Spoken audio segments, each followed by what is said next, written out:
Olá, pessoal, estamos aqui de novo. Hoje nós vamos falar dos processos de formação de solo. O que seria para vocês processos de formação de solo? O que são esses processos ou quais são esses processos? Então, a gente pode ver algumas coisas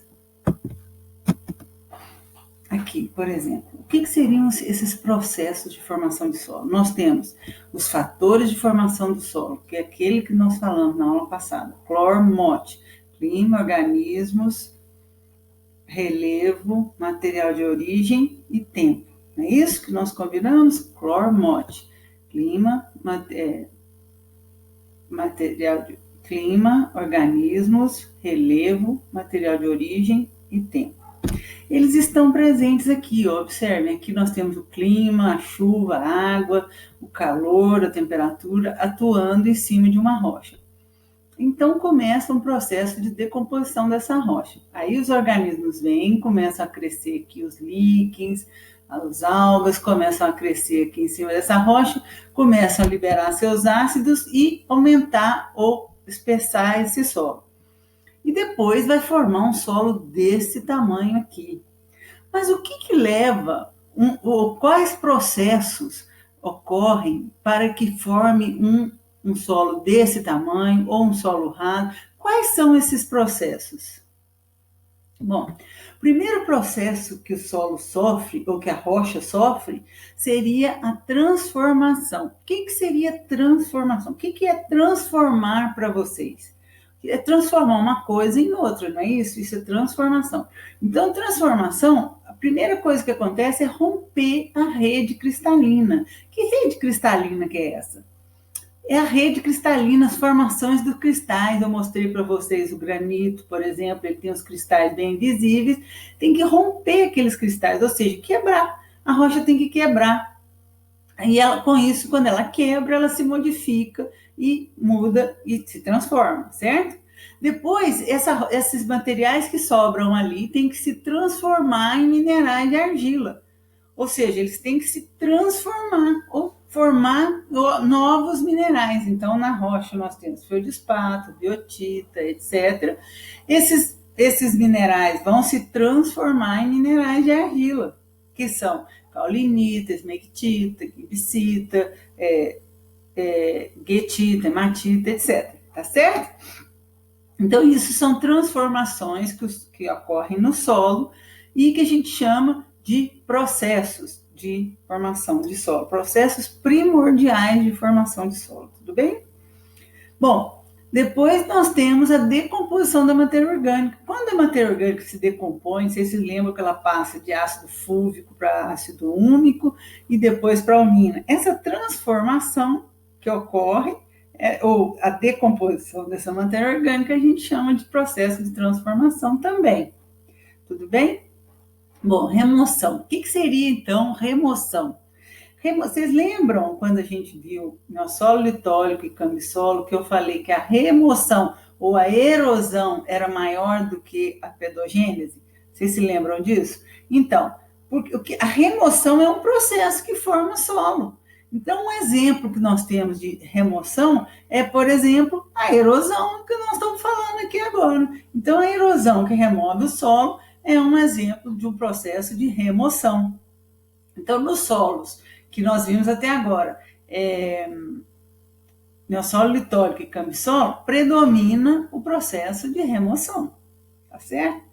E outra coisa é a lixiviação para o lençol freático. Lixiviação é quase que o oposto de erosão, também é considerado uma remoção. Mas o que se remove com a lixiviação? Na lixiviação, a gente remove íons, tá? Coisas menores, os cátions, os ânions, o cálcio, magnésio, fósforo, tudo isso vai ser lixiviado, ou seja, lavado do solo.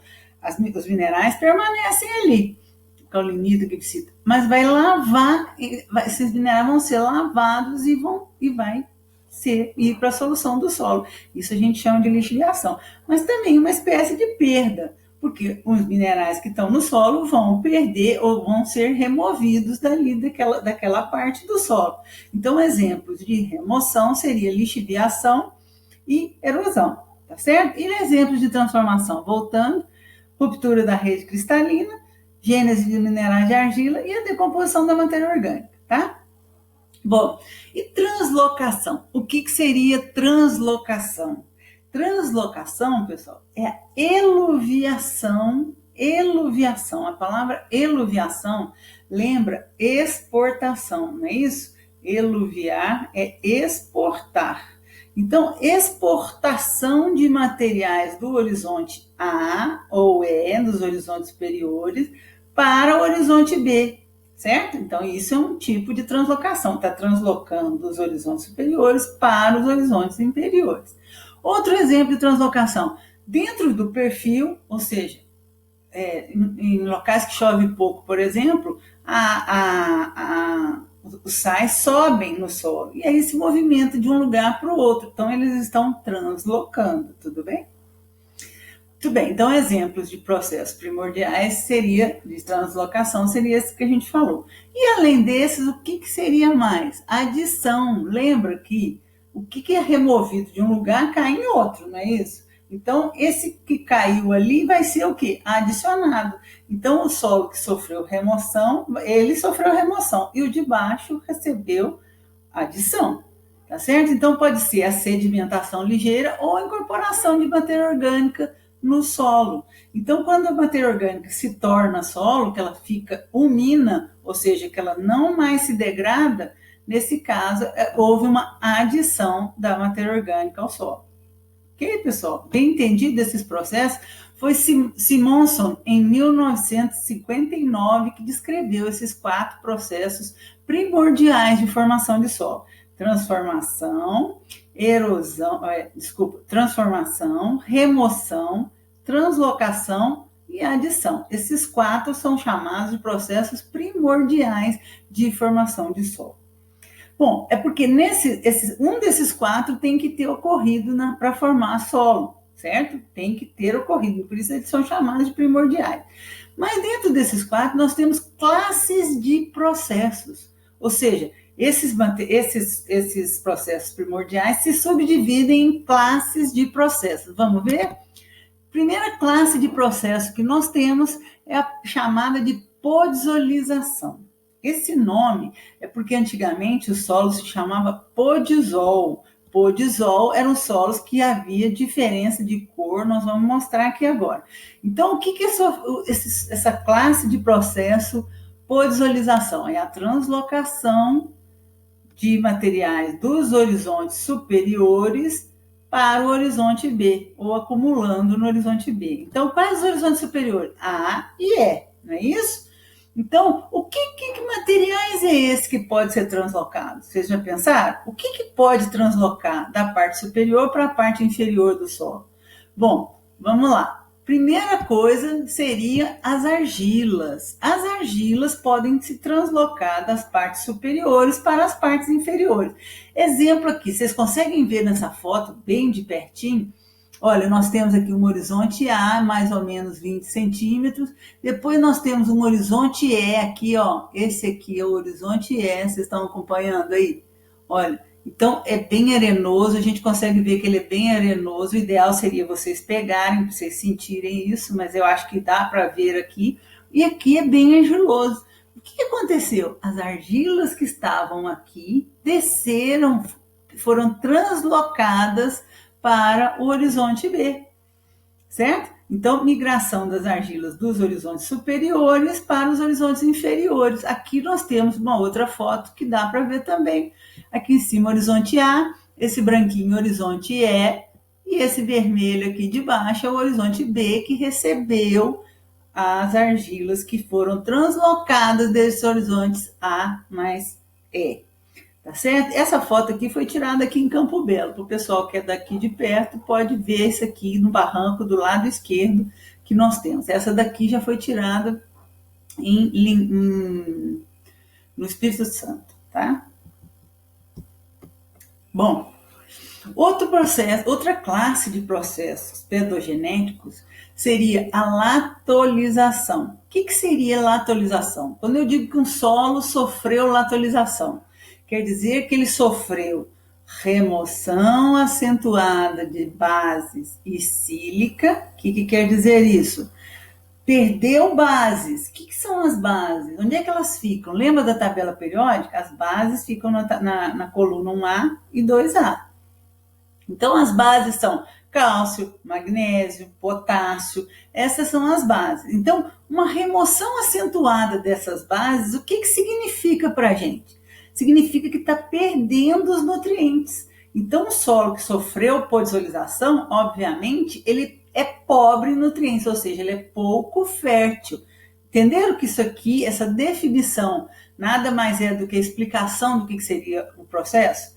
Então, esse processo de latolização, remoção acentuada de base, quer dizer que perdeu os nutrientes, ficou pouco fértil ou pobre. E de sílica do perfil. Quando remove sílica, vocês se lembram de onde que sai sílica? Sílica é aquelas lâminas, então tem uma lâmina de um tetraedro de sílica e uma lâmina de octaedro de alumínio, formando a caulinita. E quando eu perco sílica, o que acontece? Eu perco as cargas negativas do meu perfil.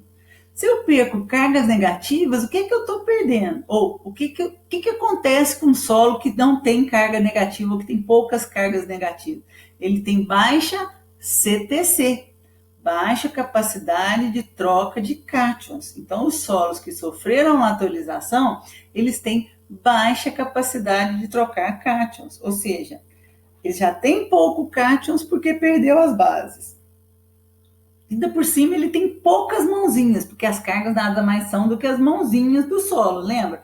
É a mão que segura os nutrientes por um determinado tempo até que a planta consiga absorver aqueles nutrientes, não é isso?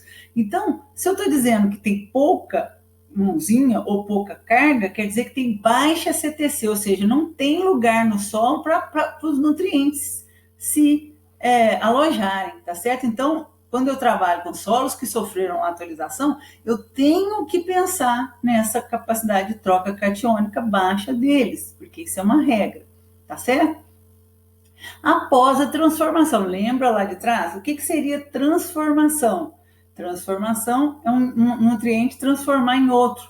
Então, ele vai ser quebrado, formar minerais secundários e etc. Então, transforma os minerais constituintes do solo e acúmulo de óxidos de ferro e alumínio. O que seriam os óxidos de ferro e alumínio? Se lembra? Óxido de ferro, guetita e hematita, se acumulam. Óxido de alumínio, hidróxido de alumínio, na verdade, gibsita, certo? Então, a hematita, guetita e gibsita são acumuladas nos solos que sofreram latolização, ou seja, fica concentrada, elas têm esses solos que sofreram esse processo de latolização, acumulam muito desses minerais, hematita, guetita e gibsita, tá certo? Então, eles têm a cor intensa, etc., ou eles têm a estrutura da gibsita, que é bem arredondada e um solo bem leve e solto. Vamos mostrar aqui para vocês. Olha aqui. Então, esse solo, pessoal, olha a profundidade desse solo. Para esse solo ter essa profundidade, ele tem que ter sido lixiviado, muito lixiviado. Então, a definição do solo que sofreu esse solo, a definição do processo que esse solo sofreu, chama-se latolização. A latolização, então, é a remoção acentuada de bases e sílica. Com isso, ele fica pouco fértil e com baixa CTC. E, após a transformação, acúmulo de óxidos de ferro e alumínio, que são a guetita, hematita e a gibsita, tá certo?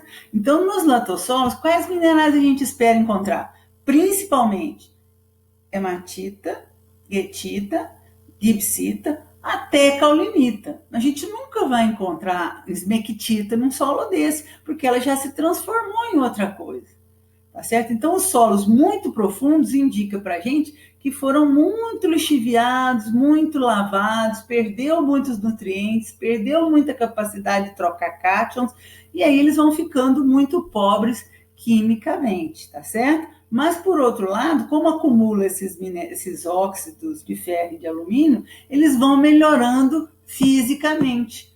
e aí eles se tornam solos muito bons de serem manejados, ok? Ou seja, são facilmente aráveis, o trator passa, água infiltra, etc. Por isso, os solos que sofreram latolização são muito buscados, existem em grande quantidade aqui no Brasil, tá certo? E calcificação, o nome já diz tudo. Calcificação é a translocação de carbonato de cálcio no perfil. Esses carbonatos de cálcio são secundários, eles são formados depois. O que é isso? O solo rico em cálcio, onde chove pouco, então tem que chover pouco para esse processo de calcificação se expressar, certo? E esse processo me dá solos muito férteis, porque o carbonato de cálcio é um elemento que dá fertilidade ao solo. Então, se concentra em algum lugar do solo essa quantidade de carbonato de cálcio secundário, quer dizer que o solo ali vai ter muito carbonato de cálcio, consequentemente vai ser de alta fertilidade. Tudo bem? Vamos ver um desse? Olha para vocês verem a aparência dele. Olha esse solo que sofreu calcificação. Essa parte aqui é fantástica de fertilidade, pessoal. Isso aqui tem um V% maior que 70. É muita fertilidade. Olha que a rocha aqui, uma rocha calcária, ela está muito perto do solo aqui em cima. Tá certo? Então a gente fala que esse solo aqui sofreu calcificação, porque o cálcio daqui migrou aqui para cima ou foi translocado aqui para cima por precipitação menor do que evaporação, e aí concentrou em alguns lugares. A gente chama isso aqui de processo de calcificação.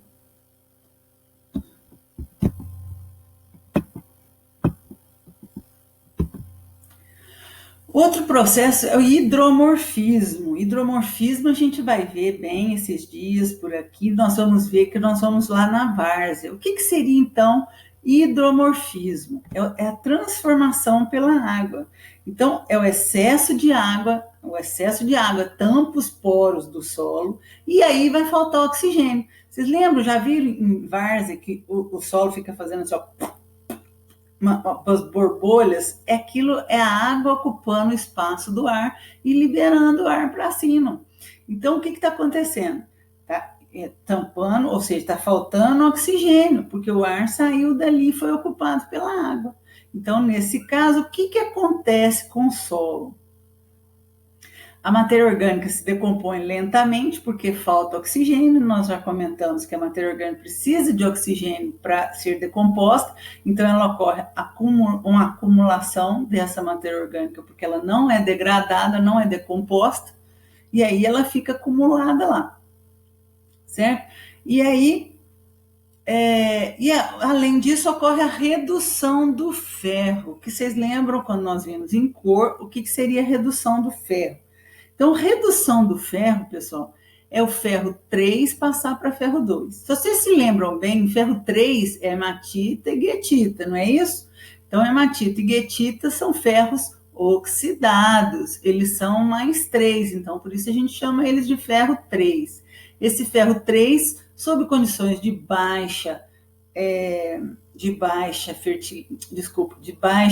falta de oxigênio, ou na falta de oxigênio, ele fica reduzido e passa para ferro 2. Ferro 2 não tem cor, lembra disso? Então, o que acontece com o solo visualmente? Ele fica esbranquiçado e escuro, porque ocorre decomposição lenta da matéria orgânica. Então, nos solos que sofreram hidromorfismo, eles têm geralmente cor cinza ou acinzentado, cinza escuro ou esbranquiçado, quando ainda não acumulou matéria orgânica ali, certo? Então, isso pode ocorrer. Vamos ver alguns exemplos aqui. Olha aqui, esse aqui então, olha, tá escuro, vocês estão vendo? Olha, esse aqui é matéria orgânica acumulada por falta de oxigênio, estão vendo? E aqui a cor cinzenta expressa pela redução do ferro. Ok? O nome disso é hidromorfismo, ou seja, a forma mudada pela água, que na verdade é forma reduzida pela água, tá certo? Alomorfismo. O nome alomórficos quer dizer que tem muitos sais. Então, alomorfismo quer dizer o excesso de sais. Ocorre sempre nas partes mais abaciadas, quando os sais foram concentrados ali por lixiviação, por concentração de alguma forma naquele lugar. Aí os sais ficam depositados ali, formando solos salinos, tá? Um grande exemplo que eu consigo fazer disso aqui seriam aqueles depósitos marinhos. Vocês já viram extração de sais em depósitos marinhos? O lençol freático nas margens do mar, ou perto do mar, é muito raso. Então, a água do mar entra até determinado ponto. Se não chove naquela área, o que acontece? Como é quente, a água começa a evaporar e vai concentrando os sais ali, os sais da água do mar. Então, a gente chama isso de alomorfismo. Então, vamos ver um solo que sofreu o processo, a classe de processo alomorfismo. Olha aqui que coisa horrorosa, não cresce nada, porque esse excesso de sais aqui remove a água do solo. Então, esses sais, eles são higroscópicos, eles vão absorvendo a água do solo e não deixa a água para a planta morre de sede num solo desse. Tá certo? Olha aqui, ó, fica esbranquiçado. Esse branco é a concentração de sais na superfície desse solo. Certo? Alomorfismo, então. Bom, agora nós vamos ver um outro que chama tiomorfismo. O tiomorfismo e a ferrólise, eles só se encontram no capítulo 2 do livro novo. No caso, ele está no campus virtual para vocês, tá certo? Então, tiomorfismo seria solos de mangues drenados e área de mineração. Ocorre o quê? É oxidação de sulfetos formando ácido sulfúrico, gerando pH menor do que 4 e manchas amarelas ou alaranjadas no solo. Além disso, ele libera alumínio para a solução do solo. Imagina, então, o que nós estamos falando. Estamos falando de um pH abaixo de 4, ou seja, muito ácido e com muito alumínio. Vocês acham que isso é um ambiente hospitaleiro para as plantas? Vamos ver um exemplo dos solos tiomórficos. Olhem aqui, essas manchas aqui que eu estou dizendo, essa é amarela, desculpa, essa é laranjada, essa aqui é uma mancha amarela. Isso, então, é a transformação dos sulfetos aqui, formando esse mineral que a gente chama de jarosita. E aí, esses solos são ácidos, geralmente crescem muito poucas plantas aqui, são em solos de várzea também por falta de oxigênio, tá certo? Porque para transformar o sulfeto, falta oxigênio e tem excesso de enxofre. Além disso, são ricos em alumínios, que são tóxicos para as plantas. E agora o último, que seria ferrólise. Olha o nome. Acidólise quer dizer quebra pelo ácido. Ferrólise quer dizer quebra do ferro. Não é isso? Então, dissolução do ferro. Então, o que acontece? Ocorre vários processos nisso aqui. Ocorre a oxida-redução do ferro, ou seja, ele é reduzido porque ele fica mais solúvel. Depois ele sofre hidrólise, depois ele sofre acidólise, depois ele perde toda a sílica que estava ali perto e vão formar alguns tipos de solo que sofreram ferrólise. Vamos ver, então, o que seria ferrólise. Olha aqui, essa parte branca aqui, ó. O que vocês acham que removeu essa parte branca? O que saiu daí sofreu translocação, mas para aquilo sair tem que ter havido uma liberação desse nutriente. Essa liberação é promovida pela ferrólise, ou seja, pela quebra. Primeiro, o mineral tem que ser quebrado, ou o ferro tem que ser quebrado, para depois ele migrar para baixo e fazer a translocação. Aqui outro exemplo de área que sofreu ferrólise, fica bem esbranquiçada aqui na parte superior. E aí esse material que saiu daqui, que sofreu ferrólise, vem acumular no horizonte B. Tá ok, pessoal? Bom, mais uma vez eu queria agradecer a vocês pela atenção. E por enquanto nós vamos ficando por aqui. Um abraço para vocês. Tchau, tchau.